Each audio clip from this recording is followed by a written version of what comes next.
किसी भी मुल्क का मुस्तकबिल होते हैं, लेकिन हमें हमारा मुस्तकबिल मुख्तलिफ चौराहों, सड़कों और सिग्नल्स पर भीख मांगता हुआ नज़र आता है, जो कि इस बात का मुंह बोलता सबूत है कि ये नासूर हमारी जड़ों में बैठता जा रहा है।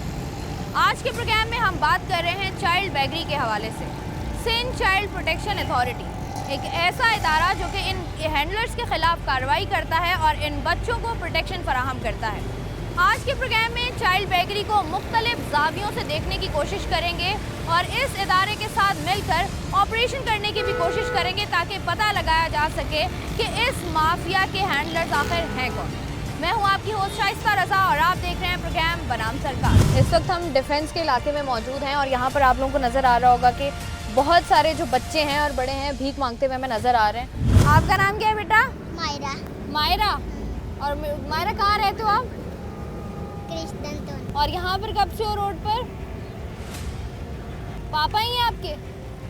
मम्मा किधर हैं? मम्मा गई हुई है। किधर? मम्मा दोस्त के घर पे गई हुई हैं। और ये चारों बच्चे आपके पास हैं? मम्मा इनको क्यों नहीं लेके गई? 3 महीने का है ये तो। मम्मा मुझसे कोई वो पैसों के लिए ना चाहिए। तो मम्मा इसको क्यों नहीं लेकर गई? मम्मा कह रही थी इसका दूध नहीं है। तो इसको साथ लेकर जाना चाहिए ना। तुम कितने साल के हो? 8 साल। 8 साल का हूँ। पैसे दिए लोगों ने? हाँ। यहाँ पर लोगों ने पैसे दिए? पैसे नहीं देते लोग? नहीं। नहीं पैसे नहीं देते लोग? क्यों? क्यों नहीं देते पैसे? कहाँ सो रहे हो? पार्क में। पार्क में सो रहे हो? और खाना कहाँ से खाते हो? पापा लेके आता है। कहाँ से? होटल से। होटल से। होटल से। और यहाँ पर गाड़ियों वाले पैसे नहीं देते आपको? कुछ भी नहीं दिया? मैं भी नहीं दूँ? ये यहाँ से निकलते हैं, पूरी रैली जाती है, समझो 10-12 बंदे जाते हैं, यहाँ से सीधा निकल जाते हैं, कोई डिफेंस पे रुक जाता है, कोई वो गोल मार पे आगे निकल जाता है और कोई यहाँ आ जाता है। और इनका रोज का भीख मांगते हैं। एक ये है, ये भी भीख मांग रहे होते हैं? ये भी भीख मांग रहा होता है। इनका अंगूठा सही है फिर भी ये टेढ़ा कर करके दिखाते हैं लोगों को कि मैं अंगूठा सही। अच्छा ये अंगूठा तुम्हारा सही है? टेढ़ा करके दिखाओ। नॉर्मल करो इसको। क्या कर रहे हो यहाँ पे? हम तो ऐसे ही बैठे हुए, वो आएंगे हम चले जाएंगे। भीख नहीं मांग रहे हो यहाँ पे? नहीं। दिखाओ। आप बताओ कब से भीख मांग रहे हो आप लोग यहाँ पे? हम तो नहीं भीख मांग रहे। नॉर्मली बात करें, कुछ भी नहीं कर रहे हम। बताओ कब से भीख मांग रहे हो? हम नहीं मांग रहे भीख। इस वक्त हम डिफेंस के इलाके में मौजूद हैं और जैसा कि आप लोग देख सकते हैं कि यहाँ पर आपको छोटे छोटे बच्चे जो हैं वो भीख मांगते हुए नज़र आते हैं। पहले तो हमें ये होता है कि इनके पीछे बहुत बड़ा ग्रोह या माफिया मौजूद है, लेकिन यहाँ पर अक्सर ऐसा भी होता है कि पेरेंट्स मौजूद होते हैं, उनके साथ इस तरह छोटे छोटे बच्चे होते हैं और वो खुद भी ये काम कर रहे होते हैं और अपने बच्चों से भी ये काम करवा रहे होते हैं और उनकी बहुत सारी ऐसी मजबूरियाँ होती हैं जो वो पेश करते हैं। अब यहाँ से आगे बढ़ते हैं और देखते हैं कि कराची के किन किन इलाकों में ये बच्चे मौजूद हैं। क्या नाम है? जमीला। जमीला। जमीला कितने पैसे हो गए? कितने पैसे हो गए? 10 रुपये। बस 10 रुपये हुए हैं? कब से खड़ी हो? कब से? थोड़ी देर पे। हाँ थोड़ी देर पे आई थी। थोड़ी देर पहले। घर कहाँ है? कोरंगी। कोरंगी में। यहाँ कैसे आई हो? बहन के साथ आई। बहन। और बहन कहाँ है? यहाँ पर। दूसरे सिग्नल पर है। और कैसे आए हो? गाड़ी में? बस में? बस में। कौन छोड़ के गया है? कौन छोड़ के गया है? बहन के मतलब साथ घर में आई। पता है? बहन कितनी बड़ी है? मेरे से बड़ी है। कितने साल? 12 साल की। 12 साल की है। और कोरंगी से कैसे बस में बैठ के तुम दोनों आ गए? घर पे पता है? और किसने कहा है यहाँ पर भीख मांगने के लिए? घर की मजबूरी देख के आते। क्या मजबूरी है? लेकिन हालात ही देख के आने पड़ते। कितने पैसे जमा कर लेती हो? ये पैसे नहीं गिनते। हाँ पैसे नहीं गिनते। नहीं गिनते। जाके किसको देती हो पैसे? अम्मी को? और कब से कब तक खड़ी होती हो? 10 बजे तक। अभी क्या टाइम? अब 10 बजे तक खड़ी होती है। और यहाँ पर आती कब हो? अभी थोड़ी देर की बात आई है। थोड़ी देर के लिए से पहले, थोड़ी देर पहले आई हो और अब यहाँ पर खड़ी रहोगी। लोग पैसे देते हैं? हटाते नहीं है? ये जो बड़े बड़े भिखारी बैठे होते हैं ये नहीं हटाते कि जाओ यहाँ से? पुलिस वाले हटाते हैं? क्या कहते हैं? बोले साइड में हो जाओ। बस ये कहते हैं साइड पे हो जाओ। और बाकी कोई और आता है हटाने के लिए? हाँ। कौन आता है? डेच वाली। DHA वाले। बाकी और कोई नहीं आता हटाने के लिए? पुलिस वाले कभी कभार भगाते हैं। कभी कभार भगाते हैं। तो पुलिस वालों को पैसे देते हो? पैसे देते हो? पकड़ के हम लोगों से पैसे लेते। पकड़ के पैसे ले लेते हैं? सारे पैसे ले लेते हैं? क्या नाम है? रफीक। हाँ रफीक। रफ़ी, कहाँ से आए हो? नहीं, कराची से। कहाँ से? कहाँ रहते हो? नहीं, कराची। न्यू कराची से। यहाँ क्या करने आते हो? भीख मांगने? नहीं, क्या करने आते हो फिर? बस रोल डोल खाने दें। हाँ, रोल खाने दें। रोल खाने आते हो न्यू कराची से? पूरी फैमिली रोज? सही सही बताओ, भीख मांगते हो? नहीं,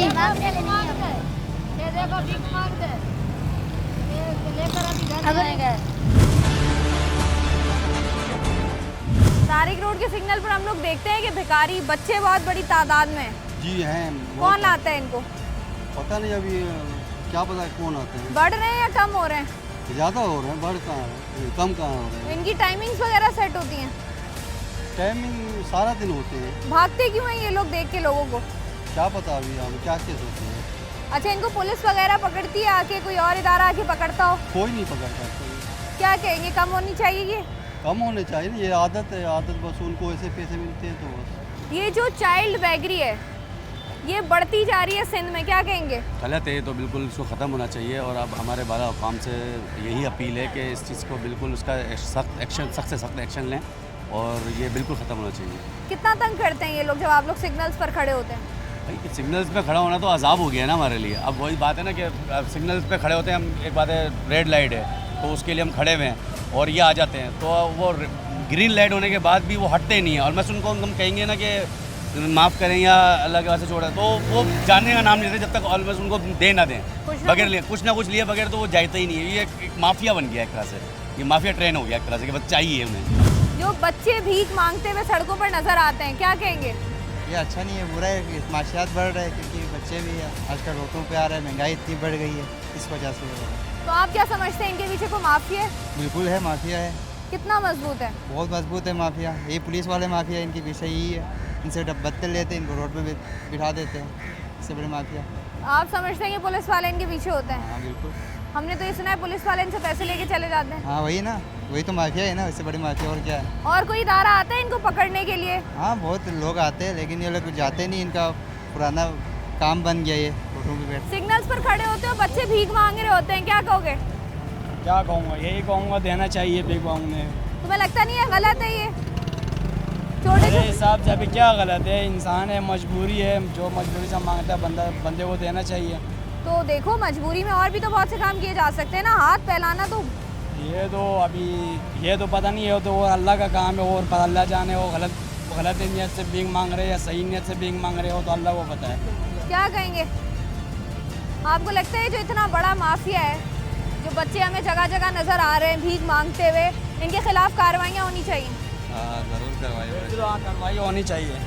पुलिस का के बारे में क्या ख्याल है, पुलिस काम सही कर रही है? पुलिस का क्या करे, पुलिस का ये क्या काम सही करिए, पुलिस तो यही है बस जाओ जिसको पकड़े रिश्वत मांगते हैं। और इदारे जो इनको पकड़ने वाले हैं वो सही काम कर रहे हैं? इदारे वाले काम नहीं करते यार, इदारे जो पकड़े वो 1 मिनट में पकड़ते हैं। आपको पता है कि इनको पकड़ने वाला इदारा है कौन सा? मालूम नहीं यार, तो पुलिस है, हुकूमत है। अस्सलाम वालेकुम सर, बच्चे कितना तंग करते हैं जब आप सिग्नल्स पर खड़े होते हैं? बच्चे तो तंग नहीं करते, मतलब जो भीख मांग रहे होते हैं बच्चे? अभी थोड़े से कम नजर आ रहे हैं, पहले ज्यादा थे। अच्छा, आपको पता है कौन सा इदारा है जो इनको पकड़ता है या इनकी बेहतरी के लिए काम कर रहा है? मुल्क के हालात ये थे, वो क्या करें बेचारे। आपको लगता नहीं है कि ये माफिया जो है मजबूत होता जा रहा है, इदारों को अपना काम करना चाहिए? इदारे पहले कौन सा अच्छा काम कर रहे हैं, ये करेंगे। जब सिग्नल पर खड़े होते हैं भिखारी कितना तंग करते हैं? बहुत ज़्यादा। क्या क्या करते हैं आके? गाड़ी पे ढक ढक कर रहे होते हैं, बार बार आगे आके मांग रहे होते हैं, जाते नहीं हैं। इजाफा हुआ है इन भिखारियों में या कमी हुई है? कमी तो नहीं हुई है। आपको पता है कौन सा इदारा है जिसके अंडर आते हैं ये? पुलिस आपको लगता है सही काम कर रही है? क्या कहेंगे, होना चाहिए काम? जाहिर सी बात है। सोशल वेयर मिनिस्टर साजिद जोखिर साहब हमारे साथ मौजूद हैं, इनसे बात करते हैं। अस्सलाम वालेकुम सर। वालेकुम अस्सलाम। सर, सबसे पहले ये बताइएगा आपका जो इदारा है इसके बारे में लोगों को इन्फॉर्मेशन क्यों नहीं है? चाइल्ड प्रोटेक्शन अथॉरिटी का हर चैनल के अंदर एडवर्टाइजमेंट चली है, हर चैनल के अंदर इवन आपके 24 में भी चली होगी। और उसके अलावा हमने जितने भी रक्षाज हैं उसके ऊपर पेनाफ्लेक्स आवेज़ा किए। इसके अलावा हमने जितने भी हमारे थाने हैं कराची के, उसके अंदर हमने पेनाफ्लेक्स लगाए हुए हैं। और हमने थानेदार को भी बताया हुआ है, एसएचओ को भी बताया हुआ है कि कोई भी चाइल्ड का कोई ऐसा केस आता है तो फिर हमें ही इतला कर दिए, हमारे प्रीव्यू में आता है। तो अब ये शुरुआत हुई है और अल्हम्दुलिल्लाह मुझे इतना टाइम नहीं हुआ चाइल्ड प्रोटेक्शन अथॉरिटी में, और मैंने ये कोशिश की है कि लोगों को अवेयरनेस दें, लोगों को बताएं कि बच्चे को किस तरीके से सेव रखना है। और ये अल्हम्दुलिल्लाह अवेयरनेस हमने चैनल्स के अंदर भी दी है। और हमने कोशिश की है एफएम के अंदर भी बहुत सारे लोग चैनल्स नहीं देखते हैं, और उसको हमने सोशल मीडिया के अंदर भी बहुत सारी जगह पर चलाया ताकि लोगों को, और बहुत सारे लोग मुझे कहते भी हैं कि हमें पहले चाइल्ड प्रोटेक्शन अथॉरिटी का पता ही नहीं था कोई चाइल्ड प्रोटेक्शन अथॉरिटी कोई अदारा है। अब लोगों को पता चला है कि चाइल्ड प्रोटेक्शन अथॉरिटी भी कोई अदारा है। फिर हम 24 आवर्स 1121 जो हमारा नंबर है, कंट्रोल नंबर, वो 24 आवर्स खुला होता है। उसका वो भी हम लोगों ने वहाँ पर डाला हुआ है कि कोई भी ऐसा इशू होता है, इवन जो थानेदार है, जो एसएचओ से, उनको भी कहा हुआ है कि इसके ऊपर अगर आप जिससे रब्ता नहीं हो तो इसके ऊपर आप रब्ता कर सकते हैं। तो ये सारी चीज़ें हम कर रहे हैं और इसमें रूल्स बने हुए नहीं थे, अब हमने रूल्स बनवाए हैं और इसमें कुछ अमेंडमेंट की ज़रूरत है, वो हम अमेंडमेंट करने जा रहे हैं। तो ये हम चाइल्ड प्रोटेक्शन अथॉरिटी जो है एक मुकम्मल अथॉरिटी जिस तरह होती है, वो सबसे बड़ी बात ये है कि हम अगर किसी बच्चे को, बेगर्स को पकड़ते हैं तो हमें कोर्ट के अंदर सामने पेश करना पड़ता है मजिस्ट्रेट को। इवन मजिस्ट्रेट को भी शायद वो अवेयरनेस नहीं होती है क्या, बहरहाल वो फिर बच्चे को छोड़ देते हैं। मगर फिर मैंने एक समरी मूव की है, सीएम को कहा है कि हम चाइल्ड प्रोटेक्शन अथॉरिटी के लिए एक अलग एक मजिस्ट्रेट हम करें जो सिर्फ चाइल्ड प्रोटेक्शन अथॉरिटी को देखें। जैसे हम बच्चा वहाँ पर पकड़े तो हम इसके सामने पेश करें, क्योंकि मैं हर जगह पर मैंने ये कहा है कि कहीं भी कोई बच्चा है, मैंने बहुत सारे इंटरव्यूज़ के अंदर भी कहा है, आज आपके चैनल्स के ज़रिए भी कहता हूँ, बहुत सारी गुर्बत है, अपने बच्चे को पाल नहीं सकते, वो हमारे हवाले करे, हम उसको अच्छी तालीम भी दे सकते हैं, अच्छी तरबियत भी दे सकते हैं, दीनी दुनियावी तालीम भी दे सकते हैं। फिर इसका एक अदारा ये बिलावल भुट्टो जरदारी को क्रेडिट जाता है और हमारे सीएम साहब को क्रेडिट जाता है, इसको खुद लुक आफ्टर कर रहे हैं। और उसके अलावा हमारी ऑनरेबल हाई कोर्ट के चीफ जस्टिस इसको खुद ही मॉनिटर कर रहे हैं। तो ये सारी चीज़ें हैं, मगर ये है कि हम सिर्फ आपके चैनल के ज़रिए और दूसरे चैनल्स के ज़रिए भी मैंने कहा है कि जो बच्चा तालीम हासिल करना चाहता है, जो बच्चा रहना चाहता है, तो बेहतरीन हमारे पास अदारा है, हम उसको हर तरीके से फैसिलिटाइज करेंगे। कुछ बच्चे ऐसे होते हैं, जैसे आपने बात की कि मजिस्ट्रेट छोड़ देते हैं, उनके पेरेंट्स आ जाते हैं, उनको लेके चले जाते हैं, बट उनमें से कुछ बच्चे ऐसे भी होते हैं जिनको जो है वो आप लोग शिफ्ट कर देते हैं अपने शेल्टर होम में, उनके बारे में बताएं। देखिए, शेल्टर होम भी हमारे ही हैं और शेल्टर होम को लुक आफ्टर पूरी सोशल वेलफेयर मिनिस्ट्री करती है और हम वहाँ पर अच्छे तरीके से रखते हैं उन बच्चों को। मगर बहुत सारे पेरेंट्स आते हैं, आकर कहते हैं कि ये बच्चे हमें दे दो, फिर हम उस पर ज़ोर नहीं कर सकते क्योंकि बच्चा उसका होता है, उसके ऊपर हम ज़ोर नहीं कर सकते। अगर वालिद आता है, वालदा आती है वो ले जाने के लिए, तो फिर हम मजबूर हो जाते हैं, उसके हैंड ओवर करते हैं। अगर कोई उसके ऊपर वो कोई ऐसा कोई कसूर उसने न किया हो, कोई क्राइम न किया हो या कोई इस तरह, तो फिर हम उसको रखने के मजाज नहीं है, हम फिर वो दे देते हैं बच्चे। मगर हमारे CPOs हम खुद रिक्वेस्ट ज़रूर करते हैं कि आप अपने बच्चों को अगर भीख मंगवाते हैं, उससे बेहतर ये है कि ये बच्चा या हमारे अदारे के अंदर छोड़ें ताकि हम उनको अच्छी से अच्छी एजुकेशन दे सकें। अच्छा, जैसे आपने बच्चा पकड़ा और उसके बाद जो है मजिस्ट्रेट के सामने पेश हुए, उन्होंने जो है वो शेल्टर होम दे दिया, पेरेंट्स आए, वो उस बच्चे को लेके चले गए और हफ्ते बाद वो बच्चा दोबारा सिग्नल पर आ गया। ऐसा भी होता है? ये पूरा एक यही सर्कल है? ये माफिया है और उस माफिया को कानूनी तरीके से कंट्रोल में लाया जाएगा। उसके लिए कुछ अमेंडमेंट्स की ज़रूरत है जो हमने करवाई है, वो हमारी स्टैंडिंग कमेटी के अंदर है और ये हम लॉ पास करवाएंगे ताकि सख्त से सख्त लॉ हो और उनके जो पेरेंट्स हैं वो जो भी बच्चा मांग रहा है ताकि हम उसको भी कुछ सज़ा दे सकें कि आप छोटे बच्चे को इस चीज़ में क्यों इन्वॉल्व कर रहे हैं। ये बच्चा किस तरीके से भीख मांग रहा है, जिस बच्चे को तालीम हासिल करनी चाहिए, जिसको अच्छा शहरी होना चाहिए। और दूसरी बात मैं आपको बताऊं, बहुत सारे छोटे बच्चे आपने देखे होंगे कराची शहर के अंदर, कहीं और शहर के अंदर, कि वो किसी मैकेनिक के पास काम कर रहे होते हैं, जिसकी 10 से 12 साल एज होती है। उन बच्चों के लिए भी हम क्रैक डाउन करेंगे इंशाल्लाह, ताकि वो बच्चे हैं उनको, अगर उनको वो एजुकेशन हासिल करनी है, टेक्निकल एजुकेशन हासिल करनी है, तो टेक्निकल हवाले से हम वो एजुकेशन भी दे सकते हैं, वो बच्चे को वहाँ सिखा सकते हैं। वो सिखाने के साथ साथ उसको एजुकेशन भी ज़रूरी है, तो हम वो एजुकेशन भी देंगे। तो ये सारी चीज़ें हम करने इंशाल्लाह जा रहे हैं, क्योंकि मैं अर्ली चाइल्ड प्रोटेक्शन अथॉरिटी के अंदर आया। इसके अंदर बहुत काम की ज़रूरत है, और काम बहुत, इसमें बहुत सारी जो हिट्स हैं वो निकालने की ज़रूरत है। आप अगर उधर सेंटर के अंदर जाएंगी तो बच्चों की उम्र क्या है, 13 से 14 साल। 13 से 14 साल वो भागकर उन्होंने निकाह किया हुआ है।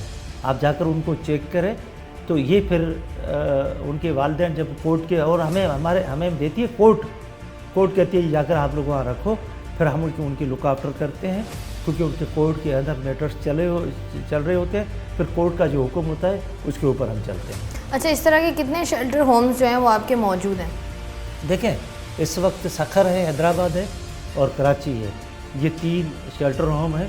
और सखर के अंदर कहीं भी कोई होता है किसी भी गांव के अंदर, तो वो वहाँ पर उधर उनको पहुँचाते हैं। हैदराबाद के अंदर कहीं होता है तो हम हैदराबाद से हमने सेंटर रखा हुआ है, और पूरी कराची का हम लोगों ने एक जगह पर रखा हुआ है, ताकि उनको हम अच्छे तरीके से लुक आफ्टर कर सकें। अच्छा, आप लोग जब ये क्रैक डाउन कर रहे होते हैं, ऑपरेशन कर रहे होते हैं, तो पुलिस की आपको मदद की ज़रूरत होती है, तो पुलिस की कितने % इन्वॉल्वमेंट होती है आप लोगों के साथ? देखिए, पुलिस 100% हमारे साथ होती है, और हम उस पुलिस को जिस थाने के अंदर ज़रूरत, पहले नहीं था वो मैनेजर, मेरे टेन्योर में मैंने उनको पाबंद किया हुआ है।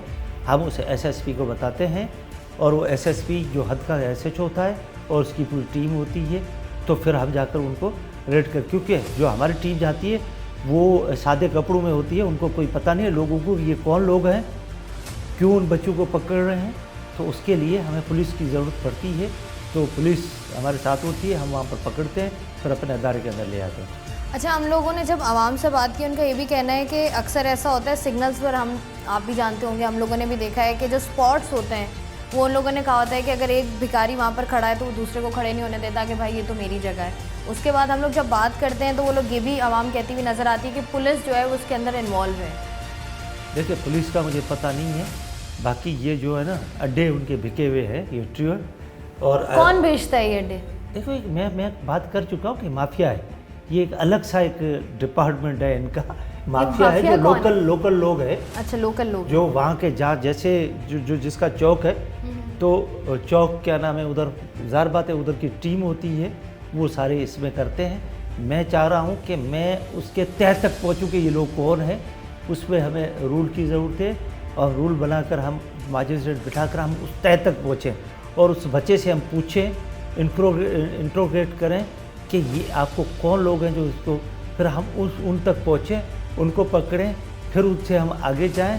फिर इसके अलावा खाली ये काम नहीं, फिर चोरी में लग जाते हैं और गलत कामों में लग जाते हैं। आप इवन कहीं गाड़ी खड़ी करें तो उसका शीशा नहीं होता, उसकी बहुत सारी पार्ट्स चोरी करके ले जाते हैं।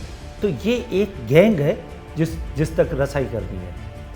जैसे आपने ये सारी बातें की, एक्सप्लेन किया है, हम लोग देखते हैं कि जितना बड़ा इदारा है ये, जिस तरीके से सोशल वेलफेयर का बहुत बड़ा इदारा है, आपको लगता है कहीं ना कहीं निचले दर्जे में कहीं ना कहीं इन्वॉल्वमेंट हो सकती है उस माफिया के साथ आपके लोगों की? नहीं, हमारे डिपार्टमेंट के अंदर ऐसी कोई चीज़ नहीं कि उस माफिया के साथ मिले, क्योंकि वो ज़ाहिर बात है उनकी अच्छी तनख्वाहें होती हैं, वो अच्छा वेल होते हैं, और वो ऑफिसर कोई नहीं जाकर भीख जो मांग रहे हैं उनसे मिलेंगे, ऐसी बात नहीं है। मगर ये हमारी कोशिश होती है कि हम अपनी टीम वहाँ पर भेजें, वो रेकी करें, रेकी के बाद हम पुलिस को बताएं, फिर उनको उठाएं, जिस तरह हमने रमज़ान के महीने में किया। अच्छा, अगर आप अमेंडमेंट करते हैं जैसे आप बात करें, तो उसके बाद आपको क्या लगता है कि इस पर काबू पा लिया जाएगा? कितने अरसे तक पा लिया जाएगा? वो विजन होता है उस बंदे का कि उसका विजन क्या है। अगर नीयत अच्छी होनी चाहिए कि हम उस पर काम करें, और इंशाअल्लाह ताला मुझे अल्लाह में यकीन है कि हम ये काम कर लेंगे। कर लेंगे जल्दी इंशाल्लाह। अच्छा, आपके शेल्टर होम्स आप हमें विज़िट करा रहे हैं? मैं अपना जो स्टाफ ऑफिसर है उसको कह देता हूँ आपके साथ जाएगा, फिर उसके अंदर हम काम भी करा रहे हैं। अब मैंने सोलर नहीं था, सोलर लगवाया और बहुत सारी चीज़ें हम करने जा रहे हैं। हम कहते हैं कि इस शेल्टर होम को हम वेल शेल्टर होम बनाए, ऐसा अच्छा शेल्टर होम बनाए ताकि जो ऐसे बच्चे हैं, क्योंकि मैंने अब मैं सेकंड फ्लोर है उसको भी डेवलप कर रहा हूँ ताकि जो हम जो बच्चे पकड़ कर लेकर आएंगे उनके लिए जगह हो, उनके लिए स्कूल हमने अंदर कमरे बनाए हुए हैं ताकि उनको वहाँ एजुकेशन दे सकें, अच्छे से अच्छे टीचर रखें। अगर हम टीचर नहीं रख सकते, उधर पर ट्यूशन दें, तो हम किसी स्कूल के साथ कांटेक्ट करके हम एक पोस्टर करें, वो वहाँ पर लेकर जाए और फिर उन बच्चों को दोबारा लेकर आए। ठीक है जी, हम जो है साजिद जोखी के साथ गुफ्तगू कर रहे थे। इनका शेल्टर होम भी विज़िट करेंगे और इसके साथ साथ इनकी टीम के किसी बंदे के साथ हम देखेंगे कि किस तरीके से जो है वो चाइल्ड बेगरी के ख़िलाफ़ क्रैकडाउन जो है वो करते हैं। Thank you so much. Social welfare के मिनिस्टर साजिद जोखी साहब से हमने बात की और उन्होंने हमें इस बात की यकीन दहानी कराई कि वो अपनी टीम को जो है वो हमारे साथ अलाइन करेंगे इस ऑपरेशन के लिए। लेकिन जब हम उनके पास पहुँचे हैं तो हमें कोई भी खातिर ख्वाह जो है वो रिस्पॉन्स अभी तक नज़र नहीं आ रहा है। इसके साथ साथ पुलिस ने इस सारे रवैये के बारे में क्या कहा है वो भी आप लोग सुनिए।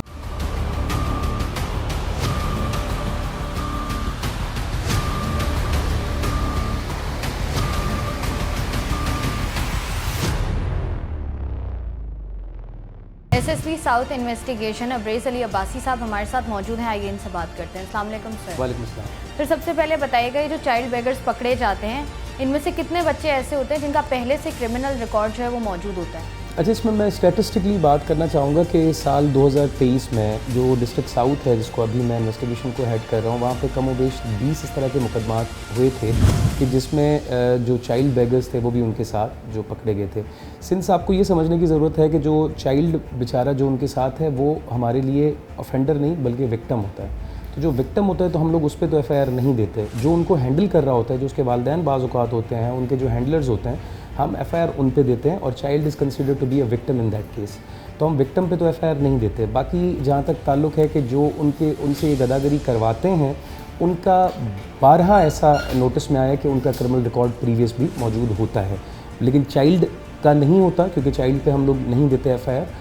और जो उनको चला रहे होते हैं कभी बाज़ औक़ात उनके वालिदैन, उनके रिश्तेदार, उनका क्रिमिनल रिकॉर्ड होता है। अच्छा, जो बच्चे होते हैं जैसा कि आपने कहा कि एफआईआर नहीं काटी जाती है, तो फिर क्या किया जाता है अगर फॉर सपोज आप ले आए हैं पकड़ के? फिर अच्छा, अगर तो वो उसके वालिदैन नहीं हैं तो हम वालिदैन के हवाले उनको बुला के वो वालिदैन के हवाले किया जाता है। उस चाइल्ड से फिर हम लोग अपना इंटरव्यू ज़रूर करते हैं कि जी बेटा आपको किस तरह से लिया गया, कैसे हुआ आप, क्योंकि बेसिकली देखें ना, उसको तो हमने रेस्क्यू करना है। रेस्क्यू करने के बाद हमारे रिहेबिलिटेशन सेंटर्स होते हैं, हमारे बाकी गवर्नमेंट के अपनी जो फैसिलिटीज़ हैं वहाँ पर होता है। फिर उसके अलावा जो उनके वालिदैन है या लवाहिकीन है या जो भी उनके अपने जो वरसा हैं उनके हवाले किया जाता है। ठीक है, ये जैसे सिंध चाइल्ड प्रोटेक्शन अथॉरिटी का इदारा है, इनका कहना ये है कि हम जब कार्रवाइयाँ करते हैं और पुलिस से मदद मांगते हैं तो पुलिस जो है वो हमारे साथ ताउन नहीं करती है, इसमें कितनी सच्चाई है? अच्छा जी, जिस तरह से आपको पता है कि पुलिस जो है वो फर्स्ट रिस्पॉन्डर होती है किसी भी वक़ूए की सूरत में, तो जिस तरह से अगर कोई चाइल्ड प्रोटेक्शन या इसके अलावा कोई भी डिपार्टमेंट हमसे रब्ता करता है, रिजू करता है, तो उसका एक कानूनी तरीका मौजूद है। वो थाने पे आते हैं, अपनी एंट्री करते हैं, हमारी मोबाइल उनके साथ जाती है और वहाँ पर एक्शन करते हैं। क्योंकि हमने उनके साथ एज अ सपोर्ट जाना होता है तो ज़बानी काम तो होता नहीं है, रिटन में जिस तरह की एप्लीकेशन आती है हमने उसका डिस्पोजल तो करना है। तो जहाँ तक उनका ये क्लेम है कि पुलिस हमें नहीं मदद करती, मेरा ख़्याल है मफरूज़ों पे हम ना बात करें। अगर कोई रिटन इस तरह की कंप्लेन हो तो अच्छा, दूसरी बात है कि पुलिस में क्योंकि सेल्फ अकाउंटेबिलिटी का इतना ज़्यादा मैकेनिज़्म है, अगर तो वो थाने वाला आपसे नहीं ताउन कर रहा तो उसके ऊपर एसपी, डिवीज़न एसपी भी मौजूद है। अगर वो आपसे ताउन नहीं कर रहे तो फिर आपके पास एसएसपी भी मौजूद है, इवन डिवीजनल एसपी से नीचे आपका डीएसपी का फॉर्म भी है। तो देयर आर मल्टीपल चैनल्स फिर जहाँ पे हम लोग पुलिस वालों की कंप्लेन भी कर सकते हैं इन केस के अगर वो मदद ना करते हों। और सिंस अगर रिटन में आपके पास कोई कागज़ आ गया है तो उसकी आपने कोई ना कोई कंप्लाइंस तो करनी है, आपने कोई ना कोई जवाब तो देना है। हाँ, बाकी अगर कोई स्पेसिफिक कोई इंसिडेंट्स हो तो मैं ये भी नहीं कहता कि हमारे यहाँ सारे के सारे जो हैं वो मतलब अपना काम जाफिशानी से करते होंगे। हमारे यहाँ हर डिपार्टमेंट की तरह हमारे यहाँ भी कुछ इस तरह के लोग हैं जिनकी इस्लाह होनी चाहिए, और वो तभी हो सकती है कि जब हमारे पास कोई इस तरह की कंप्लेंट आए, और ना सिर्फ कंप्लेंट आए बल्कि उस पर एक्शनेबल कोई काम हो। अच्छा, ये जो बैगर माफिया है कि कितना मजबूत है, क्योंकि हमने देखा है कि बहुत ही मुनज़्ज़म तरीके से ये काम होता है और इनके ख़िलाफ़ कार्रवाइयाँ किस तरीके से हो रही हैं और इसका ख़ात्मा किस तरीके से मुमकिन है? अच्छा, इसमें देखें कि क्योंकि ये इट्स अ पॉपुलर बिलीफ कि ये कोई मतलब इट्स एन ऑर्गेनाइज्ड क्राइम, कि मतलब ये ऐसे नहीं हो रहा होता कि रैंडमली, क्योंकि हमारे जब मुशाहिदे में आए कि रैंडमली भी लोग भीख मांग रहे होते हैं, लेकिन इनके पीछे कोई ना कोई हैंडलर्स ज़रूर मौजूद होता है। पुलिस का जहाँ पर काम आता है, हम लोग FIR दर्ज करते साथ ही हम उनकी इंटरोगेशन शुरू करते हैं, और जैसे जैसे वो नाम खुलते जाते हैं कि जी मुझे इस बंदे ने एम्प्लॉय किया हुआ था, हम उसको उठाते हैं, फिर उसने एम्प्लॉय किया था, and we try to run the chain. Obviously जिस तरह से बाकी ऑर्गेनाइज क्राइम काम कर रहा होता है, ये लोग भी काफ़ी मजबूत और काफ़ी जो है ना मुनज़्ज़म तरीके से ये कार्रवाइयाँ करते हैं। इसमें क्या है कि हमारा जो CIA के यूनिट्स हैं, हमारे जो बाकी जो ऑर्गेनाइज क्राइम को देख रहे होते हैं, उनसे हम लोग मदद लेते हैं। हम लोग स्पेशल ब्रांच से मदद लेते हैं, इनके जो नेटवर्क्स को अनर्थ करने के लिए सिस्टर एजेंसीज से मदद ली जाती है। और इस ओवरऑल इशू को एड्रेस करने में तो मैं ये नहीं कह सकता कि कोई पुलिस या बाकी कोई चाइल्ड प्रोटेक्शन या कोई और काम कर सकता है। मैं सिर्फ ये कह सकता हूँ कि इसमें हम तमाम एज अ मुआशरा हमारा सबसे बड़ा रोल है। देखिए, इनको जहाँ पर चीज़ें हैं कि हम इनको इनकरेज करते हैं by giving something in return, it would like, मैं लाइटर नोट पे कहूँगा कि it would act as a tax for not disturbing them. आपने देखा होगा सिग्नल पे आके वो डोर नॉक करना शुरू कर देते हैं। बेसिकली हमें अपने हिसाब से हमें स्टार्ट करना पड़ेगा because it's a social evil. Social evil को हम सोसाइटी को बगैर इन्वॉल्व किए हुए सोशल इविल से खात्मा नहीं किया जा सकता। तो हमें सबसे पहले कि एज अ मुआशरा हमें चेंज होने की ज़रूरत है, हमें इनको डिस्करेज करने की ज़रूरत है। देखिए, किसी का बच्चा है, उनका बच्चा भी बाज़ औक़ात नहीं होता, किसी का बच्चा है, उसको वो इस काम पे लगा रहे हैं, चाइल्ड बैगरी करवा रहे हैं। सो कहने का मकसद है कि इसमें अगर हम लोग उनको इनकरेज नहीं करेंगे तो इनका कला कमा होगा। फिर पुलिस का भी अपना रोल है कि पुलिस इनको सज़ाएँ करवाए, और क्योंकि इसमें जो सज़ा है कानून के तौर पे, हम इसमें कोशिश करते हैं कि जो इंसदाद गदागरी एक्ट है उसकी सेक्शन 9 है गालिबन, उसमें हम उनको अरेस्ट भी करते हैं। और इसके अलावा हम लोग फिर 328A भी लगाते हैं कि जिसमें आप बड़ी सीरियस सेक्शन है। इसमें क्या होता है कि जो उनकी कंबाइंड सज़ा बन जाती है वो ना सिर्फ ये कि उनको कैद बामुशक्कत मिल सकती है, बल्कि उनको जुर्माना भी हो सकता है। सो पुलिस भी इस पर अपना इफेक्टिव रोल करे। इन्वेस्टिगेशन का बहुत इंपॉर्टेंट रोल आता है कि उनका पूरा जो नेटवर्क है वो अनर्थ किया जाए। अदालतों से भी ये रिक्वेस्ट होगी कि इनको जो है वो डिस्करेज करें, इनकी बेल्स बहुत जल्दी ना दी जाएँ, और ये हमें मौका दिया जाए ताकि हम इनका पूरा का पूरा नेटवर्क अनर्थ कर सकें। So it can only be solved using the multi pronged strategy. कोई भी एक इदारा, वो चाइल्ड प्रोटेक्शन हो, पुलिस हो, जुडिशरी हो, वो अकेले काम करके इस जो एक मूजी हमारे हम कहा जाए कि सोशल इविल है, उससे खात्मा नहीं किया जा सकता। सही है। अच्छा, इसके अलावा एक और बात, हम जब लोगों से बात करते हैं, आवाम की एक राय सामने आती है कि कहीं ना कहीं पुलिस की इन्वॉल्वमेंट भी होती है। इसके बारे में क्या कहेंगे आप? अच्छा, मैं मैडम ये कहता चलूँ कि अगेन मैंने आपको बताया कि हर डिपार्टमेंट में जिस तरह से अच्छे बुरे लोग मौजूद होते हैं, मैं आपको सिर्फ इतनी चीज़ बावर कराना चाहता हूँ और बताते हुए मुझे थोड़ा बहुत इत्मीनान भी है कि देखिए, बहुत सारे डिपार्टमेंट्स ऐसे हैं कि जहाँ पे ये बहुत मकरू चीज़ें हो रही होती हैं, वहाँ पे इतना अकाउंटेबिलिटी का सिस्टम अच्छा नहीं होता। बट मैं वसूख के साथ कह सकता हूँ, पाकिस्तान के किसी भी अच्छे इदारे की तरह पुलिस में जो इंटरनल अकाउंटेबिलिटी का सिस्टम है वो बहुत है। और मैं इसमें आपकी इजाज़त से बताता चलूँ, इसमें जो एक्सटर्नल अकाउंटेबिलिटी है वो अलग है, जिसमें मीडिया अकाउंटेबिलिटी है, जिसमें कोर्ट्स है, जो बाकी जो मोड्स हैं, लेकिन हमारी इंटरनल अकाउंटेबिलिटी बहुत ज़्यादा स्ट्रॉन्ग है। तो कोई पुलिस वाला अगर इस चीज़ में मुलविस पाया जाता है, और मैं बिल्कुल कहता हूँ कि होंगे इस तरह के, तो उसमें करना ये चाहिए कि अब तो बहुत सारे पोर्टल्स बन गए हैं, IG साहब के पोर्टल्स हैं, आप हर जगह पे हर फोरम पे जाके उसकी शिकायत कर सकते हैं। आजकल इन्फॉर्मेशन का दौर है, आप जाके उसकी रिटर्न में कोई ना कोई कंप्लेन दे दें। मेरे ऑफिस में भी और हर ऑफिस में कंप्लेंट सेंटर बना हुआ है।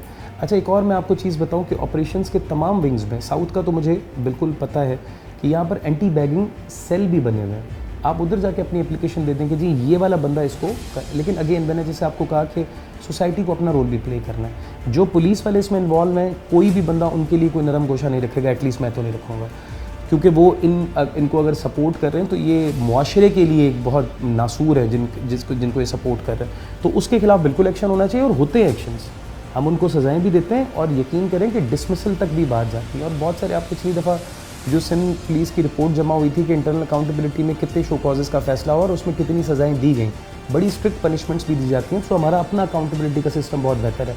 लेकिन मुझे बड़ी खुशी होगी कि अगर आप यही सवाल बाकियों से भी करें कि जी चाइल्ड प्रोटेक्शन वाले अगर उनके यहाँ कोई इन्वॉल्वमेंट होती है, क्योंकि देखिए हर कोई मुआशरा तो सेम नहीं है ना, वो क्या करते हैं, उनका इंटरनल अकाउंटेबिलिटी का सिस्टम कितना मजबूत है।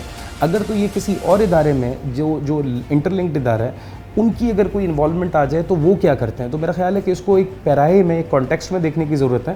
तो I am very much sure कि पुलिस वाला कोई भी इन्वॉल्व होगा, including me, everybody is going to take action against it. ठीक है, बहुत बहुत शुक्रिया। आप रेज़ अली अब्बासी साहब हमारे साथ मौजूद हैं।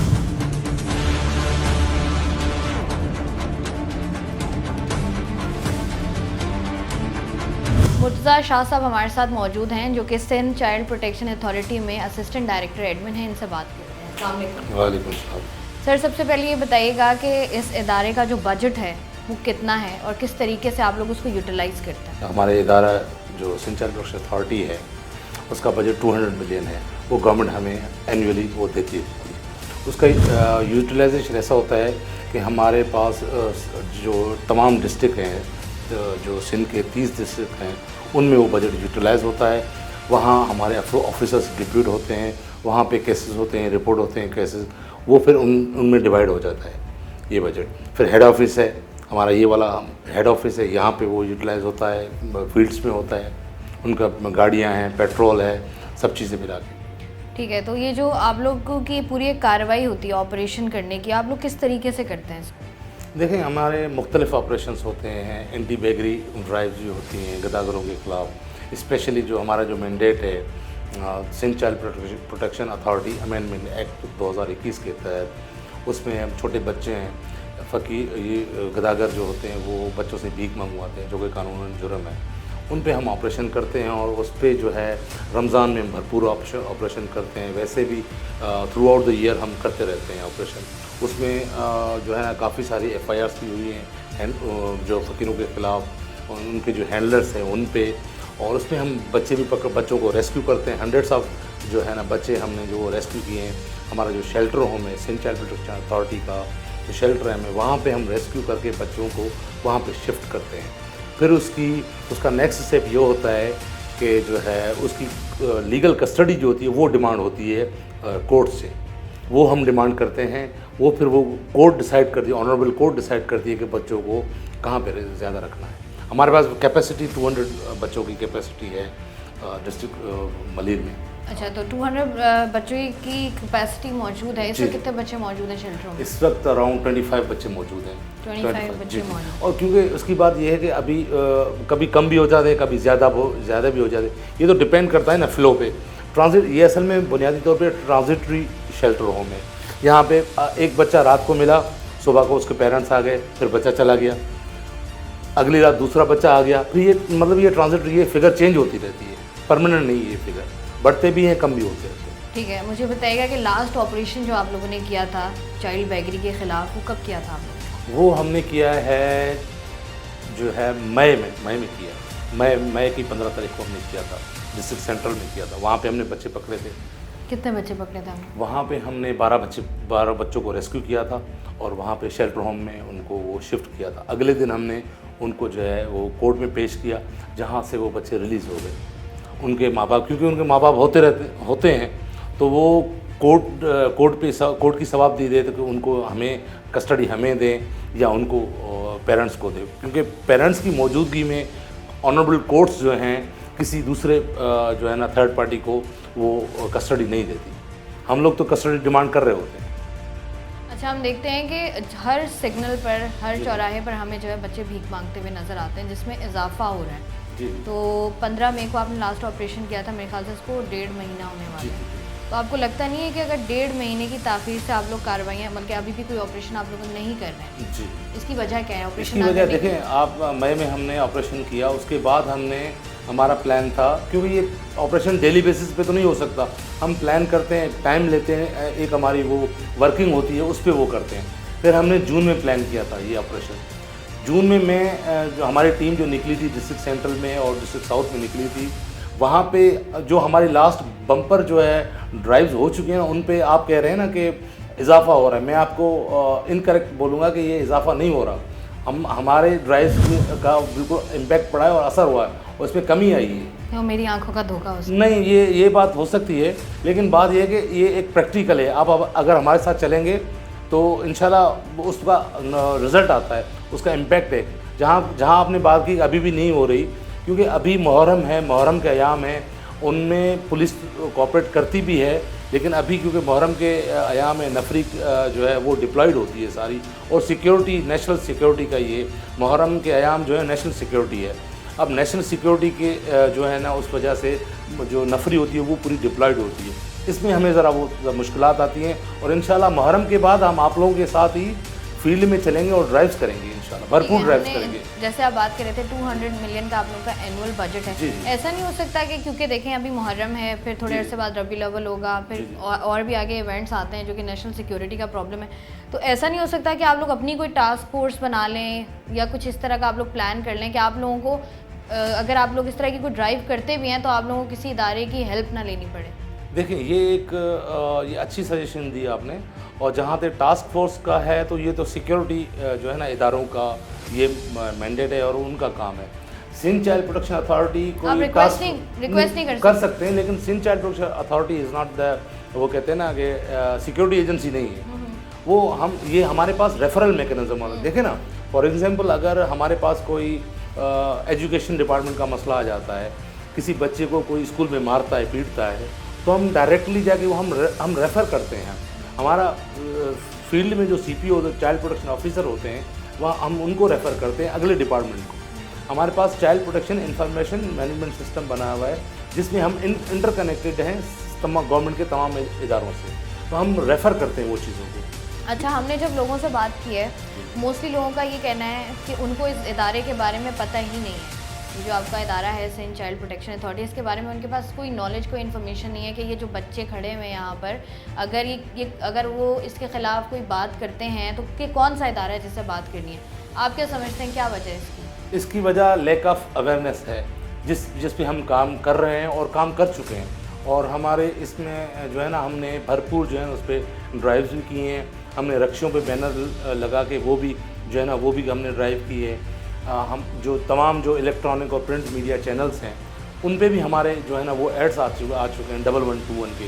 हमारी हेल्पलाइन है, ऐसा नहीं है कि नहीं पता। अब बहुत सारे हमारे पास डेली कॉल्स का फ्लो आता रहता है, हमें कॉल्स आती रहती है और लोगों को पता है।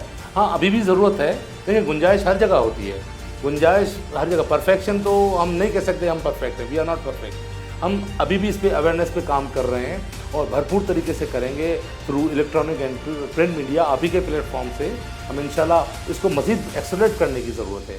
हम लोग देखते हैं कि आप लोगों ने आपके पास कोई कंप्लेन आती है, आप लोगों ने उस बच्चे को रेस्क्यू किया, उसके बाद आप उसको अदालत में पेश करते हैं, मजिस्ट्रेट साहब जो है वो उसको छोड़ देते हैं, और उसके बाद आफ्टर 1 दिन या 2 दिन बाद वो बच्चा अगेन उसी सिग्नल पर मौजूद होता है। तो ये एक सर्कल है जो हमेशा से ऐसा चलता हुआ आ रहा है, ठीक है। इसकी रोकथाम के लिए आप लोग क्या कर रहे हैं? हमने जो ड्राइव्स किए हैं, हमने हंड्रेड्स ऑफ ड्राइव्स किए हैं, उसमें तकरीबन हंड्रेड्स ऑफ FIRs भी लॉन्च हो चुकी हैं अंडर सेक्शंस जो हमारे सिंध चाइल्ड प्रोटेक्शन अथॉरिटी के सेक्शंस हैं उनके तहत जो है ना PPC की अलॉन्ग विद PPC लॉन्च हो चुकी हैं। उसमें हमने ये देखा है कि हमारे अपने एक्सपीरियंस जो हमारा वो है उसके मुताबिक हमें 1 या 2 बार ऐसा ज़रूर हुआ कि वही बच्चा दोबारा आया, ये ऐसा हुआ है। लेकिन अदरवाइज़ हमने ये देखा है कि वो बच्चे नहीं आते। उनमें ये उसकी वजह ये है कि वो जो प्रॉब्लम्स उनके लिए हो जाते हैं ना, बच्चा उनका जो है शेल्टर होम चला जाता है, फिर वो डिमांड कर लेते हैं, जाते हैं कोर्ट जाते हैं, वहाँ पे चक्कर काटते हैं, वो उस वजह से वो कुछ रोकथाम है। हाँ, उसमें ये ज़रूर है कि कुछ भी मतलब ये कि कम्प्लीटली अभी वो नहीं हुआ, इरेडिकेशन मुकम्मल तौर पे नहीं हुई, लेकिन बात यह है कि बेहतरी तो हर जगह पे गुंजाइश है। जो माफिया है इनके पीछे, ये आप लोग क्या समझते हैं किस तरीके से जो है ये काम बेहतर किया जा सकता है, इनको ख़त्म किया जा सकता है? बच्चों के हवाले से जो गदागर हैं, उनके हैंडलर्स हैं, अब वो उनके मोस्ट ऑफ द टाइम्स उनके जो है ना पेरेंट्स निकलते हैं और उनके पीछे जो है ना वो हैंडलर्स होते ही हैं डेफिनेटली। हमने इनके DNA टेस्ट वगैरह भी करवाए हैं, लेकिन उनके माँ बाप निकलते हैं वो। अब वो चूँकि उनके बच्चे पेरेंट हैं, यहाँ पे लॉ ऑफ द लैंड नहीं है कि पेरेंट्स से किसी का बच्चा छीना जाए विदाउट देयर कंसेंट, तो ये जो है ना डिमांडिंग टास्क है और इसके लिए हम सबको मिल बैठ के वो करना होगा, ऐसे लेजिस्लेशन करनी होगी कि जो है ना इनको जो रोकथाम करें। अच्छा, आपको लगता है कि कहीं ना कहीं ऐसा होता है कि जहाँ गुंजाइश की आप बात कर रहे थे, गुंजाइश होती है तो इदारे की कहीं ना कहीं इन्वॉल्वमेंट होती है, अपर लेवल पर ना हो, निचले दर्जे पर कहीं ना कहीं इन्वॉल्वमेंट होती है? आपको लगता है कि हो सकता है कि कहीं ना कहीं हैंडलर से आप लोगों का या किसी और का आपके इदारे से कोई ताल्लुक हो? ऐसा हो सकता है, पॉसिबिलिटी तो है। देखिए, क्राइम इज़ एवरीवेयर, बुराई हर जगह है। और जो है ना, लॉ इन्फोर्समेंट एजेंसी है, हमारा इदारा जो है सिंध चाइल्ड प्रोटेक्शन अथॉरिटी का इदारा है, आपका मीडिया है, ये चैनल्स हैं, ये मीडियम्स हैं इन चीज़ों को कॉम्बैट करने के लिए। ये आप जो लूप होल्स हैं, जो खामियां हैं, उनको ख़त्म करने के लिए ये चैनल्स हैं। तो ये ज़रूरी नहीं है कि जो है ना वो इदारे मिले हुए हों, लेकिन हो सकता है पॉसिबिलिटी, और नज़र आता है आप ही के प्लेटफॉर्म से जो है ना, मैं आपसे रिक्वेस्ट करूँगा तो अगर ऐसे लैक्यूनास हैं और ऐसे प्रॉब्लम्स हैं तो पॉइंट आउट किए जाएँ ताकि उस पर फिर एक्शन लिया जाए। अच्छा, ये बताइएगा, पुलिस की जानिब से ताउन किया जाता है? पुलिस को जब आप लोग लेटर लिखते हैं, जब आपको हेल्प चाहिए होती है, तो पुलिस की जानिब से कैसा रवैया होता है? कितने दिन बाद जवाब आ जाता है, कार्रवाई हो जाती है? देखें, इसके लिए हमारी प्रैक्टिस जो यही है कि हम लेटर लिखते हैं। अगर एंटी बैगरी हमें ड्राइव करनी होती है तो 1-2 दिन पहले हमने उनको लेटर लिखना होता है। तो लेटर का वो जवाब पॉजिटिव रिस्पॉन्स आता है फिर नॉर्मल टाइम्स में। जैसे अगर कोई इमरजेंसी हो जाती है, कोई सिक्योरिटी इशू हो जाता है, या जैसे नेशनल सिक्योरिटी के कोई मसले हो जाते हैं, तो उनमें रेस्पॉन्स जाहिर सी बात है वो कम होता है। या जैसे मुहर्रम के अयाम हैं, उनमें उनकी नफरी जो डिप्लॉइज होती है। देखिए, मैन पावर का इशूज़ होता है उनके पास, हमारे पास भी है, सबके पास है, मैन पावर के इश्यूज़ होते हैं, तो उस वजह से वो डिलेज होती हैं। Otherwise they cooperate. ठीक है जी, they cooperate. Thank you so much Murtaza Shah sahab जो है वो हमारे साथ मौजूद हैं। आज के प्रोग्राम में हमने बात करने की कोशिश की चाइल्ड बैगरी के हवाले से, और इस टॉपिक को हमने हर जाविये से कवर करने की कोशिश की। और इस प्रोग्राम को करने में और इसको लाइन अप करने में हमें तकरीबन 10 दिन लग गए, जिससे इस बात का अंदाज़ा लगाया जा सकता है कि कहीं ना कहीं किसी न किसी इदारे की इन्वॉल्वमेंट इसके अंदर मौजूद है। इसके अलावा बहैसियत कौम हमारी एक जिम्मेदारी है कि चाइल्ड बैगरी को जिस हद तक हो सके डिस्करेज किया जा सके। मैं हूं आपकी होस्ट शाइस्ता रज़ा, और प्रोग्राम बनाम सरकार से मुझे दीजिए इजाज़त। अपना ख्याल रखिएगा। अल्लाह हाफ़िज़।